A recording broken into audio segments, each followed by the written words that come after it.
আসসালামু আলাইকুম ভিউয়ার্স।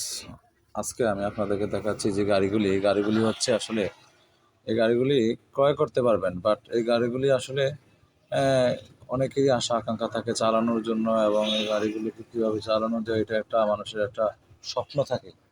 তো এই গাড়িগুলো আপনারা ওয়াকশনের মাধ্যমে ম্যাজিস্ট্রেট যখন এগুলাকে দেখবে যে এগুলা 1 বছর পূর্ণ হয়ে গেছে এবং মামলা থেকে খারিজ হয়ে গেছে, তখন এই গাড়িগুলোকে আসলে ওয়াকশনে দিয়ে দেওয়া হয়, এবং ওয়াকশন দিয়ে দিলে তখন এই গাড়িগুলিকে হ্যাঁ তখন বিজ্ঞ আদালত থেকে অ্যাপ্লিকেশনের মধ্য দিয়ে এই গাড়িগুলোকে একসাথে 20-25টা বা 27টা বা 40টা এরকম গাড়ি করে, মানে এক লট যেগুলোকে ওয়াকশনে বাতিল করা হয়েছে একসাথে, এগুলো খারিজ হয়েছে, মামলা থেকে নিষ্পত্তি পেয়ে গেছে, গাড়িগুলিকে আসলে ওই যে ওয়াকশন দিয়ে দেওয়া হয়। আর সবচেয়ে বড় বিষয় হচ্ছে ওয়াকশনের গাড়ি আমরা সবাই কিনতে চাই। আসলে ওয়াকশনের গাড়িগুলো কিনতে হলে আপনাদেরকে যোগাযোগ রাখতে হবে।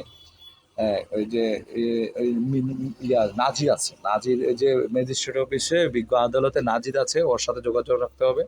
নাজিরের সাথে যোগাযোগ রাখলে আপনারা জানতে পারবেন কোন দিন ওয়াকশন দিবে কোন গাড়িগুলি, এছাড়া আর কোথাও কোনো তথ্য পাবেন না।